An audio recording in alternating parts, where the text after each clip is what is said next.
आता बातमी आहे अहिल्यानगरमधून। अहिल्यानगर शहरासह जिल्ह्यातील अनेक भागात जोरदार पावसाला सुरुवात झाली आहे। विजांच्या कडकडाटासह जोरदार पावसाची हजेरी या ठिकाणी पाहायला मिळते। सलग 3 दिवसांपासून जिल्ह्यामध्ये अनेक भागात पाऊस कोसळतोय।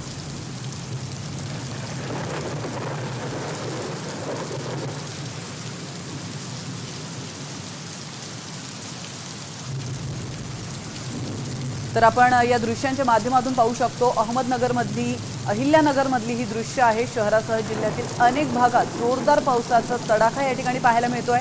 विजांच्या कडकडाटासह जोरदार पावसाने हजेरी लावली आहे, त्यामुळे रस्त्यावर पाणीच पाणी साचलेलं आहे। तर वाहन चालकांना या पाण्यातून रस्ता काढताना चांगलीच कसरत करावी लागते। नागरिकांची तारांब उडाली आहे।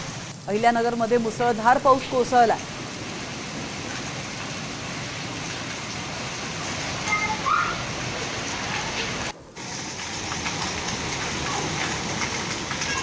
एकीकडे मुसळधार या पावसामुळे नागरिकांना काहीसा दिलासा मिळालेला आहे। उकाड्यापासून त्यांची सुटका झाली आहे। असलं तरी सखल भागामध्ये मात्र मोठ्या प्रमाणात पाणी साचलंय, त्यामुळे पालिका प्रशासन नेमकं काय करतंय, पावसाळापूर्व कामं या ठिकाणी झाली आहेत की नाही असा प्रश्न उपस्थित होतोय। पावसाळा सुरू होण्याआधी नाले सफाई केली जाते, मात्र पावसाचं पाणी तुंबल्यामुळे नागरिकांची तारांब उडाल्याचं पाहू शकतो।